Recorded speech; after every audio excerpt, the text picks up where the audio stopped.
Bueno, muy bienvenidos a todos los que están conectados del otro lado a esta cata en la Sherry Week.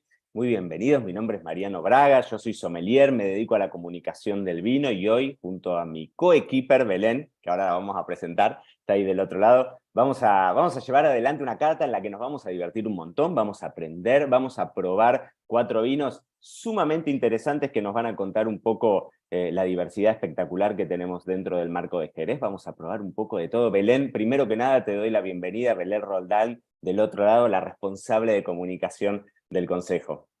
¿Cómo anda, Buenas Belén? tardes, Mariano. ¿Qué tal? Es un Muy placer bien, ¿y estar vos? contigo esta tarde contigo. Pues muy bien, Igualmente. emocionada de estar aquí y de saber que tantas personas nos van a seguir, que han comprado su pack en Boca y que bueno, que van a echar un ratito con nosotros y a descubrir nuestros vinos y bueno, pues nada, aquí dispuesta a pasar muy buen rato y a catar estos maravillosos vinos que hemos seleccionado.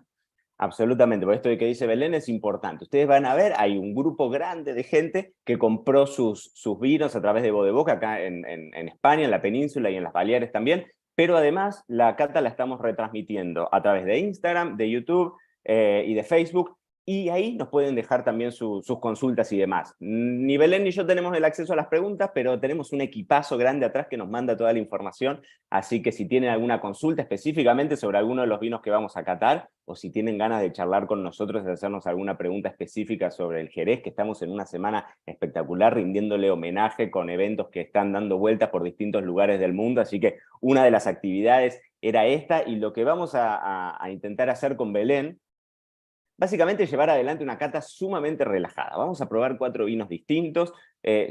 Primero déjenme presentarme, mi nombre es Mariano Braga, soy sommelier, soy argentino, verán que mi tono no deja mentir, pero estoy viviendo aquí en Andalucía, estoy viviendo en Marbella. Belén, vos estás en Jerez, ¿no es así? Yo estoy en Jerez, sí. Estás en Jerez, estás en el corazón mismo de... Me imagino que después de esta semana ya necesitarás unas vacaciones, porque son semanas intensas de actividad. Bueno, sí, es una intensa actividad, pero como dicen, como el refrán dice, sarna con gusto no pica. O sea que Totalmente. encantada de trabajar por y para el Jerez. Totalmente, pero bueno, estamos entonces con una transmisión que está llegando a un montón de personas, así que ustedes siéntanse completamente libres. De hecho, yo tengo acá el chat abierto, así que voy leyendo alguna también de sus consultas y me van llegando, y si tienen alguna duda en particular, nosotros vamos a estar divinamente contentos de poder responderles, sabiendo esto de que Belén es la técnica acá, así que ustedes me van a ver que yo le voy a hacer preguntas. No, no es muy así, Parece que pero no. bueno, Yo te voy a también hacer un preguntas. poco.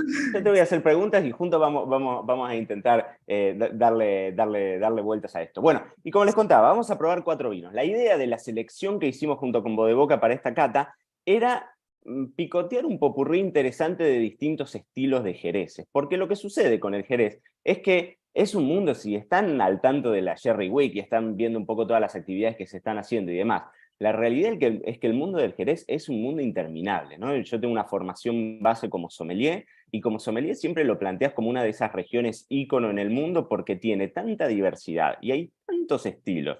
Y hay un Jerez específico que se adapta a determinada región, a determinado momento, perdón, o a determinada comida, y tiene un abanico espectacular de matices y de estilos, y que cada vez más también va creciendo. Así que un poco de eso, la selección que hicimos tiene que ver con ese objetivo. Vamos a probar 3 vinos dentro, digamos, categorizados como generosos secos, y después al final tenemos un cream. Yo los tengo acá al lado a mis vinos, los tengo, miren, hasta los tengo hasta armado como un lugar para que los vayamos catando, pero la idea es que en cada uno de esos vinos que vayamos catando, quizás repasar alguna técnica de cata muy básica como para tener en cuenta, para que nos sirva cuando nosotros estamos en casa y llevamos adelante una cata con cualquier otro estilo de vino, y específicamente la vamos a aplicar a este mundo del Jerez. Que, como les decía, tenemos estos 4 vinos, esta diversidad de vinos. Vamos a hacer un poco un viaje por distintos lugares dentro del marco de Jerez. Y una cuestión que suele aparecer mucho y que suele ser, a veces no, me pasa a mí como argentino, habiendo estudiado la carrera de sommelería fuera de España, ¿no? Entonces Jerez es una de las regiones que uno ve dentro de un marco, dentro de un panorama internacional. Y suele suceder esto de que está como el mito, si se quiere, de que el Jerez es un vino dulce, ¿no? Y que cuando vos te empezás a inmiscuir un poquitito en el universo del Jerez, te das cuenta que hay un abanico enorme y que de hecho la enorme mayoría son vinos extremadamente secos. Así que hoy vamos a probar 3 vinos secos. Vamos a probar el cream, como les decía, que ahí sí tenemos un poco de azúcar perceptible en la boca. Y vamos a hablar de algunas cuestiones que tienen que ver con esta identidad, ¿no? Porque lo que más caracteriza, a ver, hay un montón de cuestiones que caracteriza la Palomino, las Alvarillas, hay un montón de factores que hacen que Jerez sea una cuestión única en el mundo, ¿no? Y además una región también de referencia a nivel internacional. A mí me pasa, yo durante mucho tiempo tuve en Argentina un restaurante, y siempre a nivel alta gastronomía el Jerez es como un ícono, porque tiene una diversidad de estilos tan interesante como para uno poder jugar y empezar a armar menús maridados y hacer estas combinaciones, ¿no? Con cada uno de los platos. De hecho, cuando se hace todos los años, recordame, Belén, cómo se llama el evento grande, Jerez. la Copa Jerez, ahí está, que estuve el año pasado, Estuviste el año pasado, eso que es. fue una cosa espectacular. Y la Copa Jerez son equipos de cocina más sommelier, chef y sommelier, de distintos lugares del mundo que preparan menús íntegramente maridados con jereces, y el resultado es espectacular. Que a veces esto sucede, a mí me pasó la primera vez que visité Jerez, hace casi otra vida, no había canas, Belén, era otra época.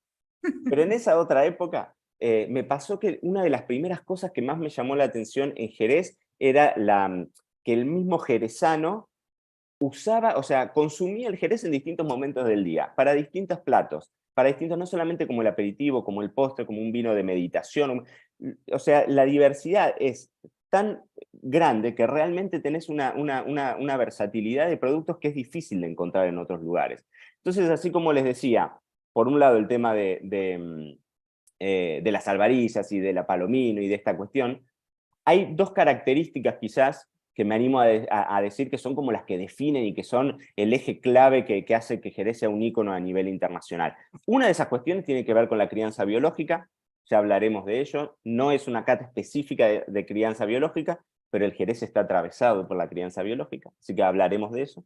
Y el otro es el sistema de crianza, ¿no? El famoso sistema de soleras y criaderas, que también hace que sean también estas. Cuando uno habla a veces a nivel internacional del concepto del terruño, también habla de estos métodos de elaboración, de estas identidades de vino que después se replican en distintos lugares del mundo, ¿no? Entonces vos encontrás en países del Nuevo Mundo vinos elaborados al estilo de los vinos de Jerez, porque son el ícono, la referencia, ¿no? El espejo al que mirarte. Y mucho de eso tiene que ver con este know-how, con esta tradición, con esta herencia que se fue pasando de generación en generación, y una de las grandes cuestiones tiene que ver con la crianza biológica, ¿no? Este famoso velo de flor, esta capa de levaduras que si alguna vez lo han visto sería interesante que si no, lo pueden googlear y pueden mirar un montón de fotos al respecto, que es dentro de las botas, dentro de estos toneles de madera en los que se añejan los vinos de Jerez,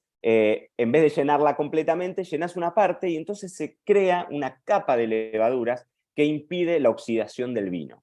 Entonces, en el marco de Jerez podríamos hablar como de estas dos variantes, la crianza biológica versus la crianza oxidativa, ¿no? La crianza en donde nosotros estamos exponiendo al vino a un contacto con oxígeno.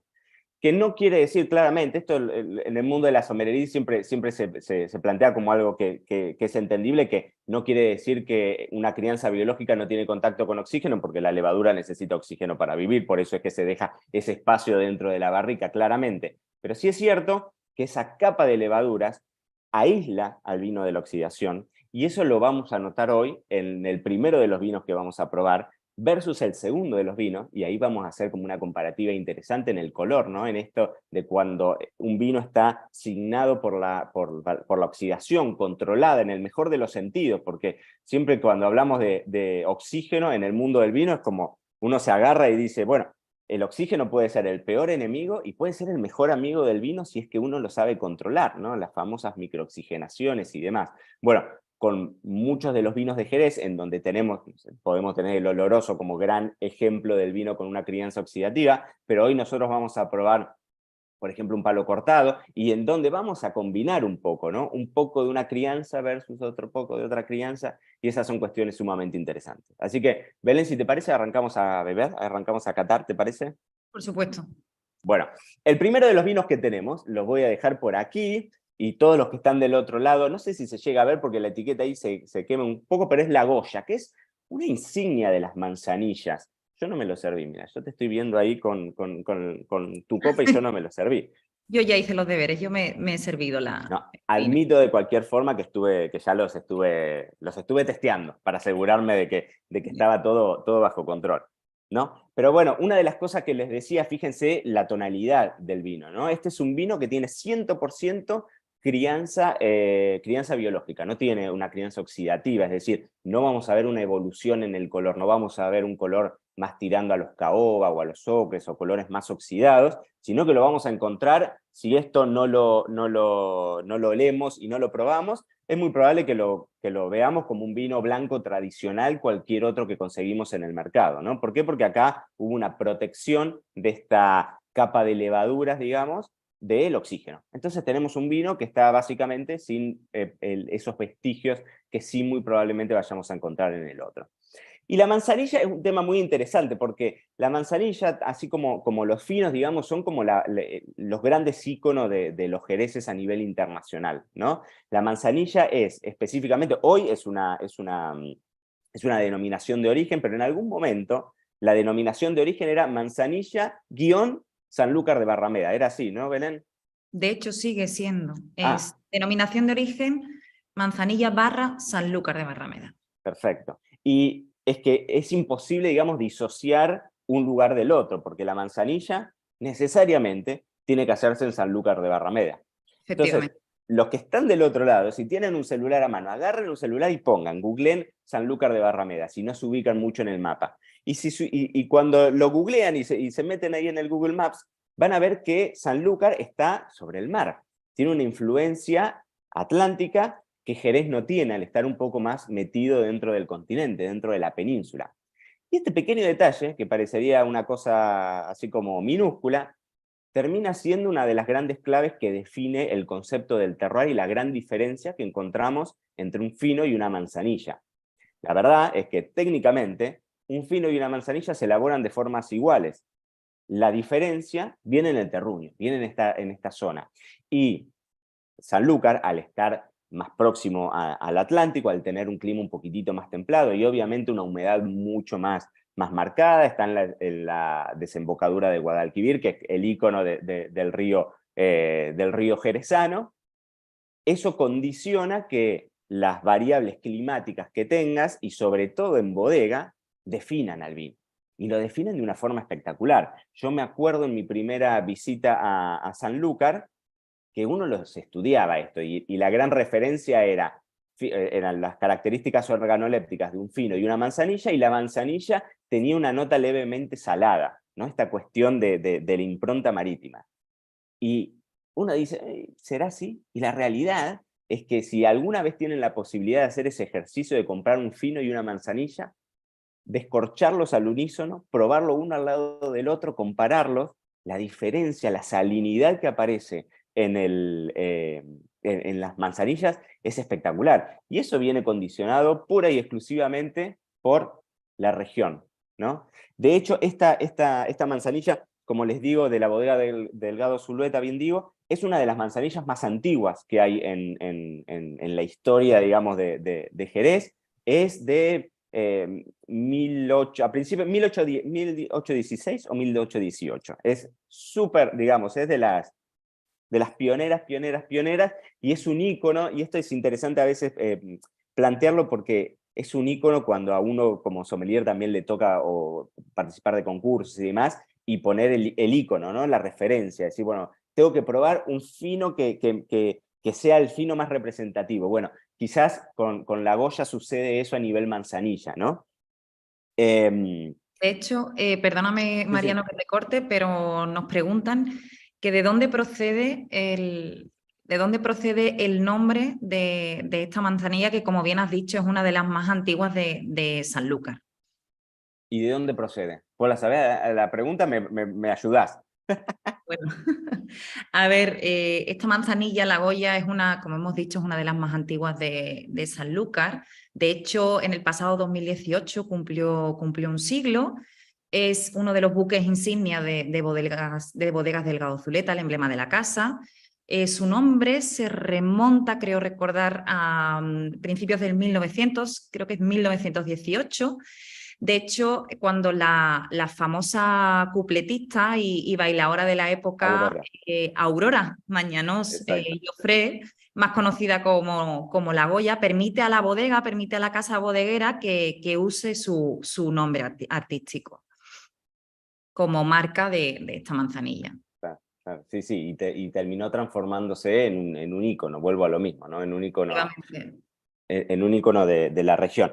Y otra de las cuestiones de las que habíamos hablado, o sea, en este caso tenemos un vino que está completamente atravesado por la crianza en velo de flor. Acá no tenemos nada de crianza oxidativa, esa es la base de la elaboración de un fino y de una manzanilla, encabezados a los 15 grados. ¿Sí? De hecho, este es un vino de 15 grados, exactamente, de 15 grados.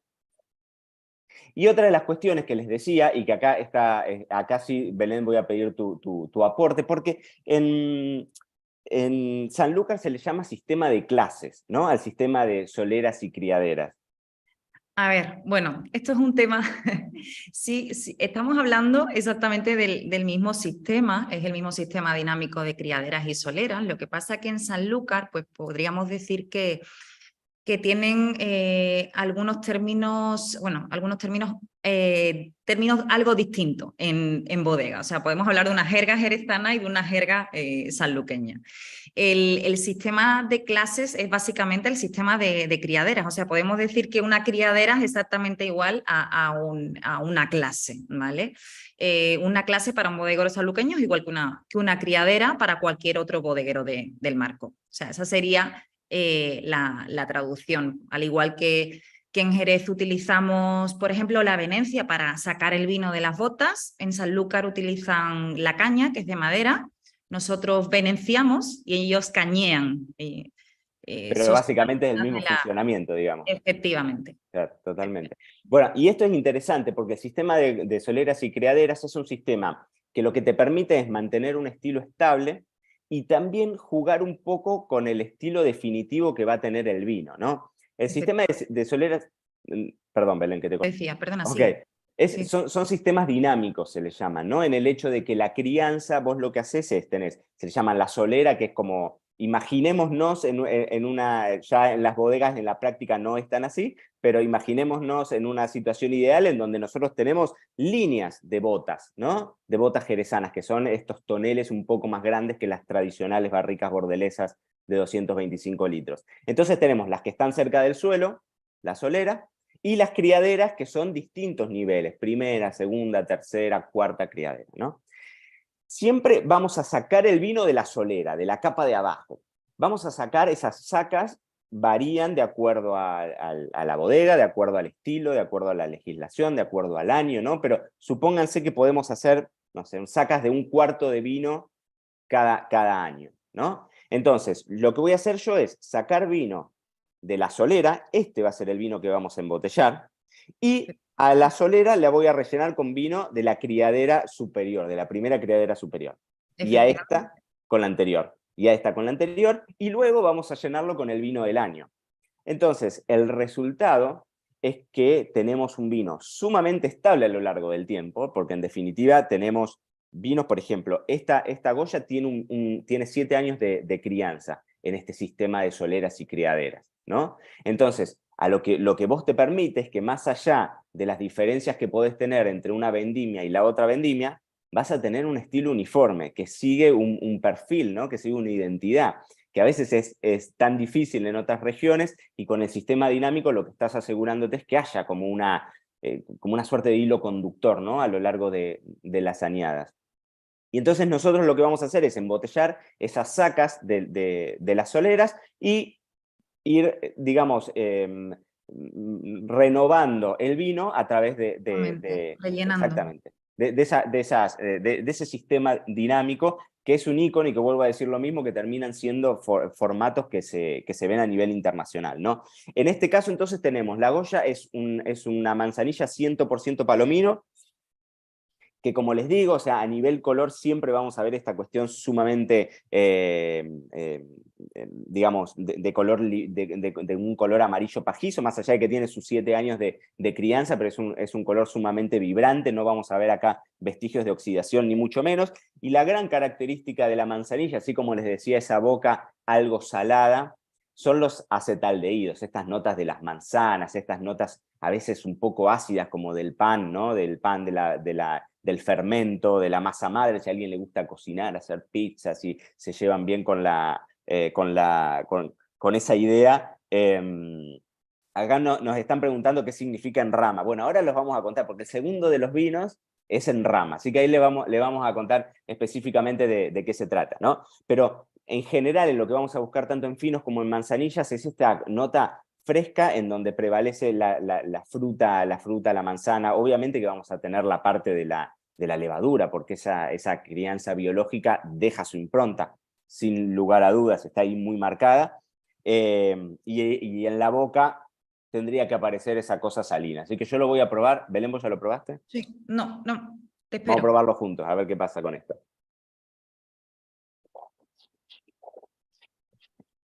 Nuevamente, ¿no? Son vinos sumamente secos. A mí me Muy encantan estos seco. vinos, siempre uno los plantea como aperitivos, ¿no? Porque son esos vinos que te dan, que te dan jugo en la boca, que te resultan lo suficientemente agradables como para despertar las papilas y tener ganas de probar una copa nueva, ¿no? Sí, Y pero esta la verdad es un cuestión, vino muy fresco también, aparte de que está muy presente la salinidad, la frescura, totalmente. eh, esas notas, sí, las notas salinas están muy presentes, pero a su vez hacen un equilibrio con esa sequedad junto con la frescura, equilibra muy bien al vino. Totalmente. A mí me encanta. Bueno, esto también hay una cuestión que tiene que ver con el maridaje regional, ¿no? O sea, vos vas a Sanlúcar, te tomás una manzanilla y con lo que te pongan en el plato la vas a pasar bien, básicamente. Porque Nos están preguntando ahora en el chat que más allá de los aperitivos tradicionales, ¿con qué marida bien una manzanilla? Bueno, a mí me gusta muchísimo con las frituras de pescado, que las frituras de pescado son muy complejas. A mi juicio, las frituras de pescados es uno de los productos más complejos al momento de generar algún maridaje que funcione bien, porque a veces se dice, bueno, vamos con un vino blanco tradicional de mucha acidez que refresque, y a mí me parece que la salinidad esa de la manzanilla queda genial con esa parte crocante también de la fritura y funciona muy bien. Obviamente que todo lo que sean salazones funcionan porque es como la gran compañía, ¿no? Los jamones, acá que yo, Con todo tipo de mariscos también, con todo tipo mariscos de totalmente. pescado blanco, Ujú. también una perfecta acompañante del ceviche, de las ensaladas. La manzanilla, la verdad es que es una estrella, es la estrella en la mesa. Belén, a esta hora es casi criminal hablar de comida, porque yo te Bueno, digo sí, que pero ya empieza, pero sí, definitivamente, ¿no? A mí me gusta, a mí me parece que son vinos sumamente versátiles y el concepto de aperitivo entendido como muchas de estas preparaciones que estamos hablando frías, porque en general quedan muy bien para abrir ese. Y eso es lo suficientemente abierto también a irnos, por ejemplo, con el tema de escabechados o de productos en donde el vinagre sea el icono, que nuevamente a veces las alcachofas o estos productos que uno dice no quedan bien con nada, que son los grandes enemigos del vino, y a veces se logran, de hecho uno lo ve mucho, ¿no? El tema de los finos y las manzanillas haciendo maridajes con alcachofas, que son de los productos que uno siempre como que le toma idea, ¿no? A esos maridajes. Y el resultado es sumamente interesante, ¿no? Las manzanillas me parece, a mi juicio, que es uno de los productos más versátiles también y que tienen un desarrollo dentro de la mesa espectacular. Vuelvo a lo mismo, uno lo suele ver mucho en la alta gastronomía relacionado con los jereces y con las manzanillas, porque son vinos que son realmente, no quiero usar la palabra comodín porque parece, pero realmente son vinos que se adaptan muy bien, que son realmente sumamente versátiles en la gastronomía, y a veces cuando intervienen productos de distintas complejidades o platos con mucha técnica y demás, los jereces tienen esas notas que le cambian el panorama a todo, ¿no? Vamos por el María, segundo de los vinos. vamos por el segundo Sí, vino, pero antes respondemos a una de las sí. preguntas. Nos preguntaban sobre diferencias entre manzanillas pasadas y manzanillas en rama, que era cada una exactamente. Ok, bueno, a mí me gustaba hablar ahora de la manzanilla bueno, de enrama en realidad, porque vamos a hablar justamente del próximo de los vinos que viene, que es un amontillado, ¿no? Cuando hablamos de enrama, hablamos de que es algo que no tuvo procesos de clarificación, de filtrado, es decir, sale el vino mucho más como virgen o como Dios lo ha traído al mundo, ¿no? Porque también es cierto que en ese proceso en el que uno filtra, más allá de sacarle esas partículas en suspensión y dejarlo al vino mucho más límpido, la realidad es que también te llevas alguna de las características organolépticas, ¿no? Entonces eso también tiene que ver. Y después, la manzanilla pasada, acá me podés ayudar vos, Belén, con el tema de si existe una legislación específica para la cantidad de tiempo que tiene que pasar esa manzanilla. A ver, la manzanilla pasada, de hecho, es uno de los nuevos cambios normativos que vamos a tener próximamente en el pliego de condiciones. Pero bueno, la manzanilla pasada como tal es la variedad sometida a un periodo de crianza muy prolongado. O sea, en el que la flor, en este caso, durante la crianza biológica, pues llega a debilitarse bastante, provocando un pequeño nivel de oxidación que, bueno, nos viene al caso frente a lo que hemos estado hablando al principio y aporta pues una mayor complejidad al vino y entonces nos encontramos con un vino pues con más estructura, con un carácter más punzante, incluso más intenso y bueno, el color obviamente es mucho más oscuro, más dorado, debido pues, a este nivel de oxidación pues, que lo tiñe levemente. Pero bueno, no nos podemos extender más. Vamos con el siguiente vino. Dale. Que el siguiente vino que tenemos, que lo tengo por acá, que es el Don Zoilo, este también es un clásico, ¿no? Es un amontillado. Nuevamente estamos dentro de la categoría de generosos secos, de una de las bodegas ícono también, Williams & Hammer, que es como también ícono, y después tenemos vinos de bodegas bastante representativas de la región. Y lo que tiene de interesante que este amontillado en rama es un amontillado en rama de 12 años, que acá sí tenemos parte de crianza biológica y parte de crianza oxidativa. Entonces, la característica que empiezan a tener los amontillados es que tienen una diversidad espectacular, porque pudiendo jugar con los tiempos, ¿no? Con los tiempos de cada una de las crianzas, podemos tener vinos más o menos oxidados, vinos en los que prime más o menos la nota de la levadura, ¿no? Entonces, el juego que se abre, esperen que voy a servirme aquí también, el juego que se abre es sumamente interesante, ¿no? Y esto es una categoría de los vinos, digamos, con estos niveles medios de vejez. ¿Cómo es el asunto, Belén, en el marco de Jerez? Fíjense el color, ¿no? Fíjense el color, si hacemos una comparativa con el anterior, ¿no? Acá vemos el efecto de esa oxidación que les contaba de una forma sumamente notoria. Perdón, Belén, ahora sí. Nada. Bueno, tengo que hacerlo, no voy a extenderme mucho, pero el tiempo en el que el vino permanezca en la bota, bueno, es un parámetro fundamental a la hora de determinar la personalidad de nuestros vinos. Una crianza prolongada lo que hace es intensificar pues, las características de nuestro vino, lo que hace es intensificar nuevos matices, nuevas sensaciones, dota también a los vinos de una redondez que, bueno, que solo se consigue tras muchísimos años de crianza. Obviamente incrementa también el grado alcohólico, incrementa bueno, iba a entrar en temas analíticos, pero incrementa el extracto seco, los componentes procedentes de la bota, lo que la bota de roble americano proporciona a nuestro vino. Bueno, y desde el punto de vista organoléptico, mayor complejidad, gran concentración de los aromas, aumento del color, la persistencia en la boca también es muy importante. Y bueno, y como comentábamos antes, cuando hablamos de la manzanilla pasada, bueno, pues la vejez en la crianza biológica, todo lo que aportaba. Y me estoy yendo un poco por las ramas, perdón, pero el Consejo Regulador, nuestra denominación de origen, certifica que hay vinos de 3 categorías especiales en base al tiempo de crianza. Tenemos los vinos de añada, que conocemos todos, los vinos bajo una crianza estática. Después tenemos un segundo grupo que son los vinos de vejez calificada, de entre 20 y 30 años, los llamados vinos Boss y Bors. Y después un tercer grupo, que son los que estamos catando actualmente, y el siguiente vino que vamos a catar, los vinos con indicación de edad de entre 12 y 15 años, que, bueno, que al final no llegan a tener una vejez muy prolongada, como tienen los vinos de 20 y 30 años, los vinos Boss y Bors, que proceden de sistemas de crianza muy prolongados, pero sí alcanzan altísimos niveles de calidad, unos niveles medios de vejez, estamos hablando entre 12 y 15 años, mediante crianza oxidativa.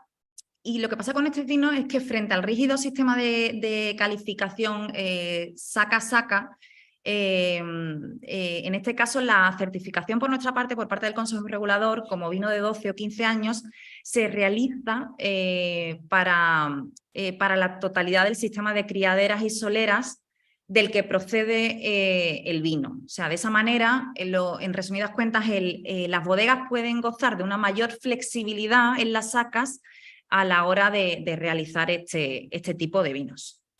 Espectacular, creo que se entendió bárbaro. Pero bueno, es una categoría sumamente interesante. Acá nos hacen varias preguntas, así que ahora las vamos a ir charlando, pero específicamente Luis pregunta cuáles son las temperaturas de servicio recomendadas que estamos probando. Ustedes saben que el tema de las temperaturas es siempre encontrar el equilibrio entre lo que quiero que la temperatura me dé y quiero que no me dé. En este caso, recién Belén contaba que en el caso específicamente de este amontillado, estamos hablando de un vino de 19% de alcohol, ¿no? Versus 15% de alcohol el anterior. Cuando nosotros... ¿Agarro? ¿Sí? Sí, cuando nosotros incrementamos digamos, la graduación alcohólica de la bebida, siempre como regla general podemos hablar de que se refresque el vino un poco más. ¿Por qué? Porque la sensación que nos va a dar el alcohol, si bien no es un aroma, pero la sensación que nos va a dar el alcohol se va a ver, digamos, resaltada a temperaturas más altas. Ahora, por el otro lado, tenemos que estamos hablando de un vino de mucha mayor complejidad, así como contaba Belén, son vinos que tienen mucho más para entregarte, son vinos que aromáticamente resultan más corpulentos, que en boca también. Entonces esta idea de a dónde nos vamos con la temperatura y qué es lo que gana, qué dejo, que prime un poco más el alcohol, pero no resigno, bueno, siempre vamos a hablar, hay una relación que a mí me encanta siempre hablar, es frío y complejidad, ¿no? A menor complejidad del vino, nos podemos permitir una frescura mayor, a mayor complejidad del vino, nos permitimos temperaturas más altas. Y esto, más altas siempre, yo soy un gran defensor de la heladera o la nevera, siempre pensando que nos tenemos que sentir, o sea, los vinos, no, inclusive un tinto tradicional de mucha vejez, nunca puede sentirse a temperatura de 20 grados, porque nos va a terminar resultando cansador, o sea, la frescura es una cuestión que vamos a valorar en los vinos, y más dentro del marco de Jerez. Con lo cual, yo seguramente iría por tanto un fino como una manzanilla. Las temperaturas siempre de manual son entre 6 y 8 grados. Es básicamente hacerse amigo de la nevera y, si se puede, durante el servicio, poder tener una frapera, un balde con hielo y con agua para ir manteniéndolo refrescado. Por eso también siempre lo ideal es no servir una cantidad exorbitante. Tenemos vinos de alcoholes más altos, entonces es preferible pecar de menos. Servirse poquito varias veces antes que servirse una copa entera y perder esa temperatura, ¿no? Y con los amontillados, a medida que nos vamos haciendo esto que les contaba, ¿no? El amontillado es un mundo ya per se, entonces tenemos mucha diversidad, pero en los amontillados más complejos quizás nos podemos tirar hasta los 13,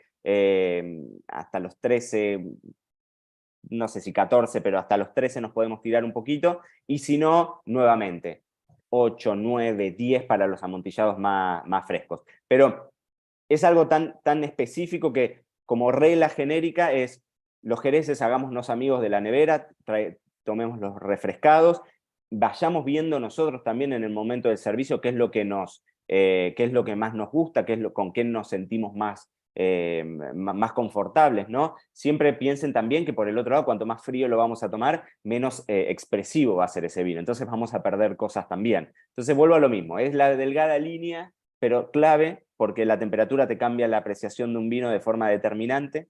copa y temperatura son como las dos características que cambian la experiencia que uno tiene con el vino. Y esa es otra cuestión interesante que acá veo que nos están preguntando, es tema copa. ¿Por qué estamos catando en copa de vino blanco cuando en general te sucede si vas a Jerez y demás, o en muchos lugares que te dan las copas del famoso catavinos o la copa de degustación y demás, ¿no? No olvidemos que terminan siendo vinos blancos básicamente. Esto, nuevamente, a nivel servicio varía mucho y cada maestrito con su librito, pero funcionan mucho mejor a mi juicio las copas de vino blanco, de un cáliz relativamente pequeño para que no perdamos tampoco temperatura. Estas copas están sumamente bien. Vuelvo a lo mismo, a medida que nos vamos creciendo, si tenemos olorosos o si tenemos, bueno, inclusive si nos vamos a dulces como un Pedro Jiménez y demás, ya ahí podemos empezar a jugar con distintos formatos y demás. Si tenemos algún Pedro Jiménez con un azúcar residual más marcado, bueno, ahí podemos jugar con una copa un poco más pequeña si se quiere, pero es como cada uno lo disfrute. Mi recomendación, y como yo los bebo en casa, siempre en copa de vino blanco. Belén, ¿vos qué decís? ¿Está más o menos o no? No, no, estás en lo cierto. De hecho, vamos a catarlo, porque Sí, creo que ya sí. tienes ganas de conocer este Sí, vino. totalmente. Bueno, lo que les decía, ¿no? Acá tenemos 19% de alcohol y esto, acá sí hay una nariz completamente distinta, ¿no? De tabaco, de especias. Siempre el amontillado tiene esa cosa como de especias dulces que a mí me resultan sumamente encantadores. El fruto seco, sobre todo la avellana, está súper presente. Totalmente, totalmente. Y bueno, como les decía, ¿no? Porque acá están preguntando si se mantiene siempre en el mismo sistema. No, o sea, hay un sistema, una crianza tanto con velo de flor como oxidativa. Y este es un vino, Belén, y esto me gustaría preguntártelo para que vos nos cuentes un poco, porque esto tiene que ver con alguno de los nuevos cambios de la denominación. Este es un vino específicamente que habla de los pagos, ¿no? De los pagos de los que viene. Y en Jerez, digamos, tradicionalmente ha primado el trabajo en bodega y esta idea de las crianzas y demás, y ahora empezamos también a sumarle complejidad al asunto a través de los pagos. Contame un poco cómo funciona eso. Bueno, es una realidad que el marco vuelve a mirar a la viña, al terroir, como se le llama, a darle la importancia que merece el viñedo del marco de Jerez, el viñedo jerezano. De hecho, desde nuestra denominación de origen se ha impulsado este cambio también. Ya se están haciendo realidad algunos de los principales cambios normativos de las denominaciones de origen de vinos del marco de Jerez. Y bueno, uno de los principales cambios es darle mayor protagonismo al viñedo.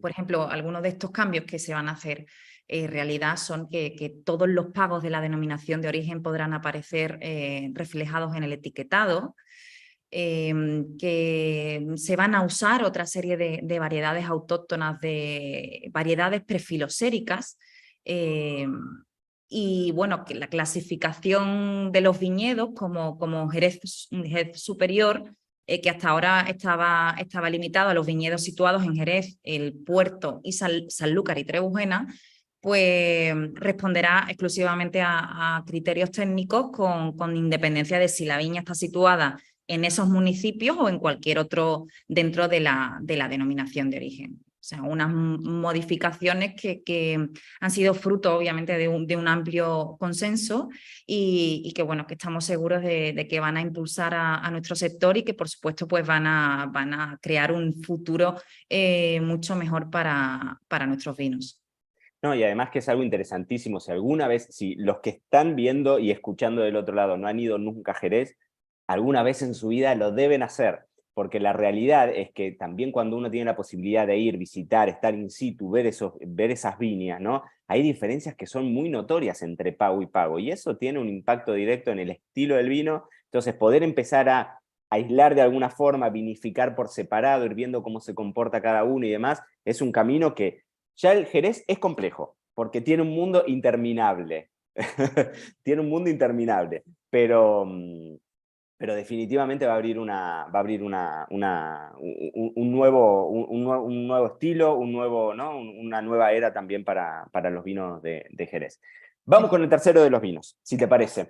que Sí. tenemos acá el palo cortado. ¿Qué es el palo cortado? Vamos a hablar un poco de esto, Belén, porque el palo cortado es como también, ¿no? Estas insignias como estilísticas de Jerez. Acá pregunta, Luis, ¿cuánto tiempo pueden durar los vinos de Jerez dentro de la nevera?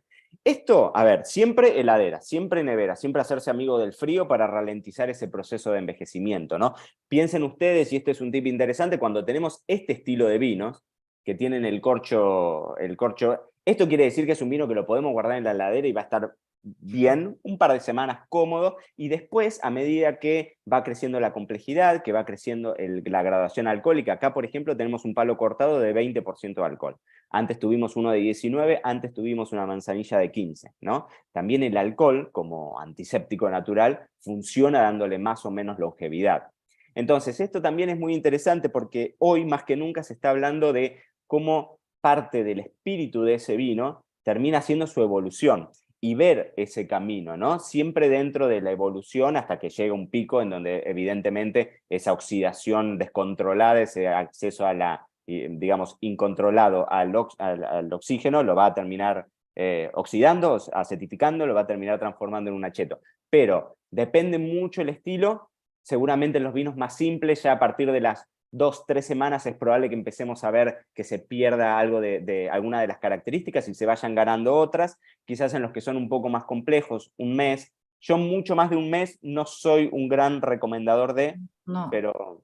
De hecho, finos y manzanillas con botella cerrada, pues hasta un año. O sea, con botella abierta, máximo hasta una semana aproximadamente. Y bueno, otros vinos como el amontillado, oloroso, el cream, los vinos que vamos a catar a continuación, los vinos restantes al fino de la manzanilla, en botella cerrada pueden durar hasta 3 años. Bueno, y yo soy partidaria de dejarlo con larga crianza en botella y botella abierta hasta 2 meses. O sea, y bueno, si estamos hablando de vinos con mayor vejez, entre 12, 15, 20 y 30 años, en botella cerrada es indeterminada, no podría decirse, y botella abierta pues incluso 3 meses. O sea, ese es un resumen rápido del consumo y servicio de nuestros vinos. Y una buena técnica que sirve un montón si es que ustedes tienen un vino. No es lo mismo cuánto va a durar el vino si es que tiene de acá hasta acá de vino que si tiene solamente esto de vino.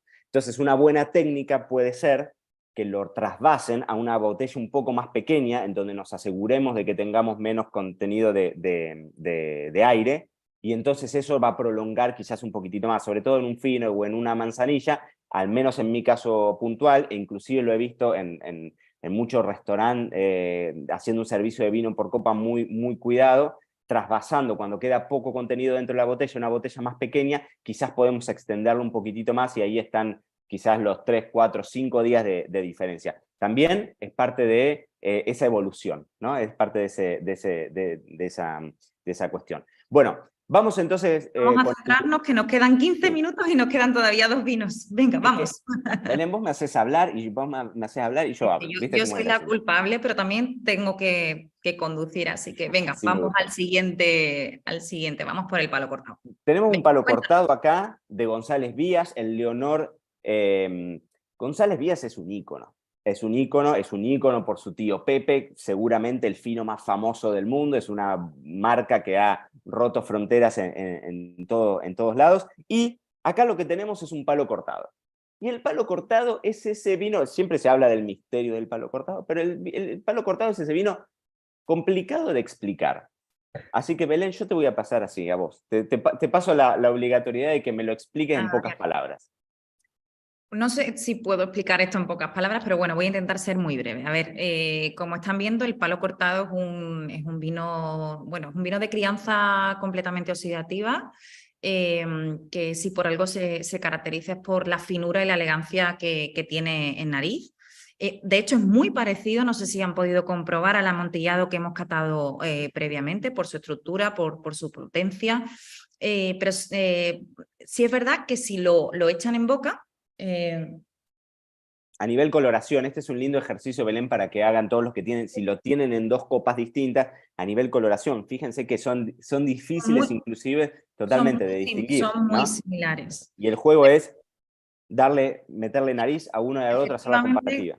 perdón que me pierdo un poco, o sea, en nariz tiene muchas similitudes con el amontillado, de hecho es muy parecido, tiene la misma elegancia, pero si lo echáis en boca, por su estructura, bueno, tiene una potencia súper parecida a los que conocen los olorosos, muy parecida a los olorosos. Bueno, pues nosotros normalmente decimos que un palo cortado es un amontillado en nariz y un oloroso en boca.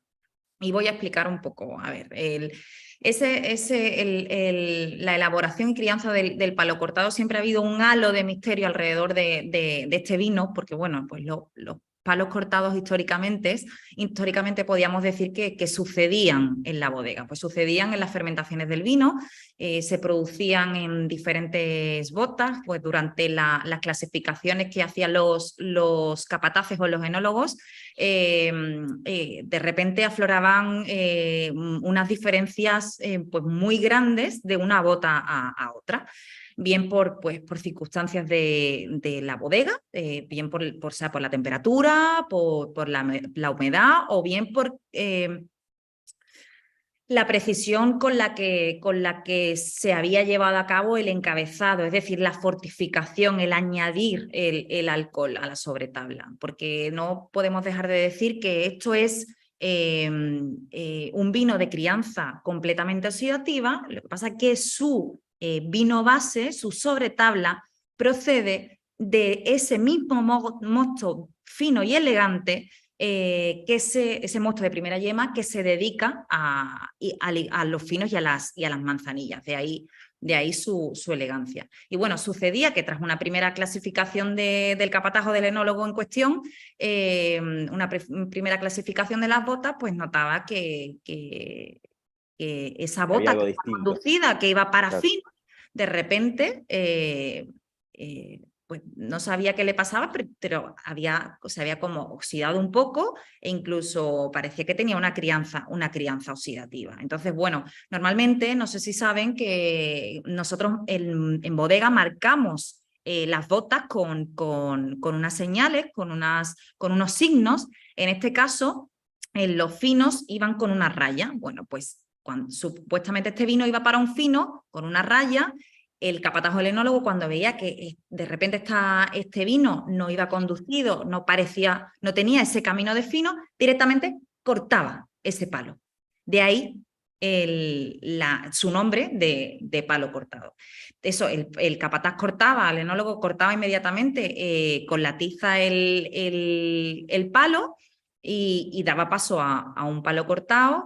Pero hoy en día, este tipo de elaboraciones que suceden, pues ya son impensables con todos los avances que tenemos con los equipos de bodega. Y ahora, pues, a una eficacia del 100%, pues, como os decía, podemos elaborar estos palos cortados, que en resumen, como decíamos, eran vinos de crianza completamente oxidativa que procedían de mostos de primera yema, mostos finos y elegantes que eran conducidos para la producción de finos y de manzanillas. Totalmente. Y está bueno esto, Belén, que decías que se define, ¿no?, como el oloroso en el paladar, amontillado en nariz, y hagan la prueba, o sea, realmente, ¿no?, haciendo la comparativa con el amontillado anterior, a nivel aromático a nivel aromático hay similitudes muy marcadas, y en boca, para los que están acostumbrados a beber oloroso, te rememora directamente a un oloroso, ¿no? Acá estamos hablando de un vino de 20% de alcohol, les decía, que tiene un mínimo de 12 años en las botas de roble americano, ¿no? Entonces ahí también hay una marca bien notoria en nariz. A mí me encanta este vino, me parece. Yo no soy mucho de descriptores aromáticos, es una cosa hermosa, ¿no? Y tiene una nota como de cáscaras de naranja que me parece sumamente interesante, ¿no? Más allá de toda la parte del fruto seco, que es algo tan tradicional de varios de los estilos, algo de mantequilla, son realmente vinos que tienen una complejidad aromática y que son deliciosos, realmente. Bueno, y vamos con el último de los vinos, si te parece. Muy bien. Espera que me lo tengo que servir por aquí, que acá tenemos el Santa María Cream, este es de Bodega Osborne. Y acá tenemos otra categoría, pasamos de la categoría de generoso seco a la categoría una categoría distinta, porque acá sí nos vamos a meter en vinos que tienen su cuota de dulzor, ¿no? Estos vinos generosos de licor como categoría dentro de la denominación. Esperen que... Y que acá lo que tenemos es una, o sea, es una, en general, ¿no? Los creams son bases de olorosos que se los cabecea con Pedro Jiménez, en general, o con el vino dulce natural. Perdóname, Mariano, que te corte, pero explica bien qué es, bueno, al final un cabeceo es lo mismo que es un vino de mezcla. O sea, se Totalmente. mezcla, al final este vino es el resultante de una mezcla de una base de oloroso con un Pedro Jiménez, que es Exactamente. el vino dulce natural, bueno, más dulce que tenemos dentro de todas las tipologías de vinos de Jerez. Exacto. Entonces eso va a dar como resultado vinos, nuevamente, de alcoholes altos, entre 15 y 22 creo que es la ley. Este puntualmente es un vino de 19 de alcohol. Este es un vino que también viene de Sanlúcar. De hecho, Y que normalmente fortificamos estos vinos a partir de 17 grados. De hecho, llevan a cabo una crianza, como los dos vinos anteriores, como el palo cortado y, bueno, parte del amontillado, una crianza completamente oxidativa. Sí, sí, sí. A ver, y por el otro lado, este aporte del Pedro Jiménez, ¿no? Este aporte de Pedro Jiménez le va a dar esa parte de azúcar, le va a dar ese azúcar que está marcado, que lo termina siendo dulce en el paladar. Vamos a probarlo, que yo no lo probé todavía. De hecho, en nariz se puede apreciar perfectamente que tiene una marcada nariz de oloroso, que eso, como tú decías, pues conjuga esas notas dulzonas propias del Pedro Jiménez, de frutos secos, de pacificación. También tiene notas tostadas. No sé si apreciáis el turrón y el caramelo. Y el mazapán, Total. ¿no? Esa cosa Sí, totalmente, ¿no? Eso es sumamente notorio y está el aporte indiscutido de la Pedro Jiménez que es, o sea, uno huele un Pedro Jiménez a 10 kilómetros de distancia y lo identifica, ¿no? Y ese azúcar en el cream, puntualmente, ese dulzor, es un dulzor que está completamente balanceado con la acidez, que eso es algo que también uno siempre lo valora, ¿no? Que terminan siendo vinos con alcoholes altos y con esa cuota de dulzor, pero que por el otro lado tienen la pata de la acidez que le da frescura, que hacen que no sean vinos agotadores, que a veces es la delgada línea ¿no? entre que sea vino que le puedas tomar otra copa y que se disfrute totalmente. todo. De hecho, es que tiene esa textura terciopelada con ese, como tú decías, con ese dulzor equilibrado. Y de hecho, el recorrido en boca es súper amable, súper seductor, ¿verdad? No sé, tiene un. Y bueno, y el regusto es súper largo. Sí, sí, sí, son vinos de niveles de complejidades espectaculares, ¿no? De hecho, nos están preguntando por cócteles con cream. Belén, ¿vos cómo te llevas con el Jerez? Bueno, esto lo vemos mucho en la Copa Jerez, ¿no? Pero lo ves mucho el tema del Jerez metiéndose en el mundo de la coctelería como un eje clave. ¿Te gusta? ¿Sos A de ver, elaborar en casa? bueno, no soy una gran experta en cherry cocktails, pero sí he de decir que yo el cream lo tomo como perfect serve en el aperitivo y lo tomo con una rodaja, o sea, con mucho hielo y una rodaja de naranja. No llega a ser no llega a ser un cóctel, porque al final es una forma de Bueno, aperitivo, una pero especie casi, claro. pero lo recomiendo porque de hecho es como el sustitutivo a lo que normalmente pues toman el vermú, es un perfecto acompañante del Totalmente. aperitivo. Totalmente, tiene ese perfil, ¿no? Tiene ese perfil que si Totalmente. uno lo podés aligerar con un hielo y demás, o sea, volvemos a la misma flexibilidad de la que estábamos hablando. Acá Yolanda nos pregunta qué diferencias hay entre un amontillado y un oloroso. Bueno, básicamente tiene que ver con esto. El oloroso tiene oxidativa, pero no tiene crianza biológica. En cambio, el amontillado tiene de ambas, ¿no? Entonces esa sería como la diferencia fundamental. Es increíble, a ver, es interesante esto y a mí me parecía realmente muy atractiva la selección que hizo Bodeboca porque recorre un poco estilos.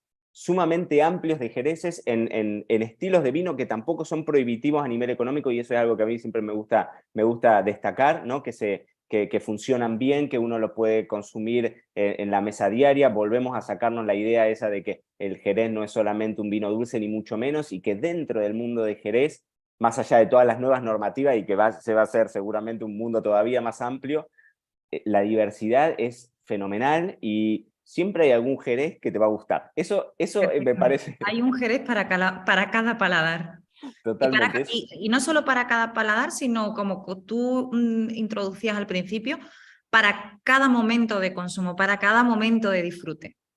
Totalmente, totalmente. Y bueno, y lo vimos, ¿no? En esta diversidad de cómo impacta la región, de cómo impacta el estilo enológico que se quiera dar, de cómo impacta el tipo de crianza, de cómo impacta la cantidad de años que uno decide mantener ese vino antes de que llegue a manos del consumidor. O sea, hay tantas variables que terminan entrando en juego que lo hacen complejo, es un desafío, porque siempre explicar Jerez termina siendo un desafío. Belén, yo no quiero estar en tus zapatos, pero debe ser difícil explicar Es muy todo difícil, ese...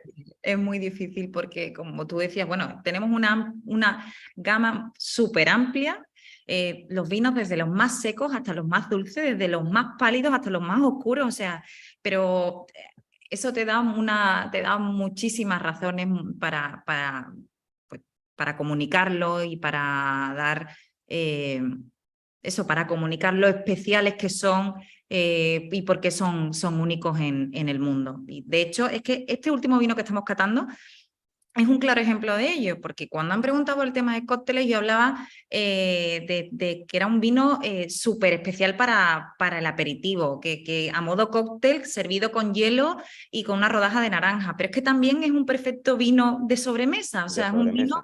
es un vino de Totalmente. postre, lo podemos acompañar con frutas, o sea, es un perfecto acompañante a mí me encanta con el melón, con la repostería, o sea, con el helado de vainilla es una pasada como está, o O sea, con nada, si es que estás en plan de fumarte un puro, si también, te gusta, ¿no? O sea, es como que ese de vino hecho de meditación. también lo podemos maridar con los foies, con los quesos azules, o sea, es un vino súper versátil y de hecho se adapta pues, a los que se están introduciendo en el mundo del Jerez y los generosos secos les parece todavía too much, pues este vino es como el introductorio, es ese vino de inicio, ¿sabes? Para enamorarte del Jerez completamente. Totalmente. Y pará porque la tengo acá a Maya que nos dice, Camembert, Foie, claro, con ese tipo de productos, Efectivamente, el sí. resultado es espectacular con cualquier queso que tenga mohos azules, con un Stilton, un Gorgonzola, un Roquefort, el resultado es realmente muy, muy, muy atractivo, y esas son las combinaciones que a veces te sacan del molde y que te dicen, wow, es un vino que va muy bien con un postre porque también va muy bien con el postre, o sea, la regla esa de a postre dulce le ponemos un vino más dulce, bueno, seguramente el cream pueda desempeñarse sumamente bien con distintos estilos, pero también con salados extremos o con algunos productos punzantes, ¿no? De caracteres muy marcados. A veces cuando tenemos algo que descoloca, termina complementando y hace un resultado espectacular. Belén, quiero agradecerte un montón por haberme acompañado, por haber Gracias estado a ahí ti, he del otro disfrutado lado. muchísimo. Yo también espero que también hayan disfrutado todos los que están del otro lado. Recuerden que esto va a quedar grabado y queda subido también por si quieren chequear alguna de las cosas. Queda en Instagram, queda en YouTube también, y tenemos una semana espectacular de eventos por todos lados. Así que sí, pueden seguir a la cuenta con el hashtag SherryWeek. Ahí se van a divertir porque hay un montón de eventos dando vueltas por distintos lugares del mundo. Es increíble. Hoy estuve chusmeando un poco la actividad que hay en Instagram, y realmente la presencia que tiene Jerez en todo el mundo es una cosa para sentirse orgulloso como locales, como argentino viviendo en Andalucía, pero como amante del vino también. Así que bueno, gracias a todos. Belén, muchísimas gracias por haber estado ahí del otro lado. Gracias a ti, Mariano, y gracias a todos los que nos habéis acompañado.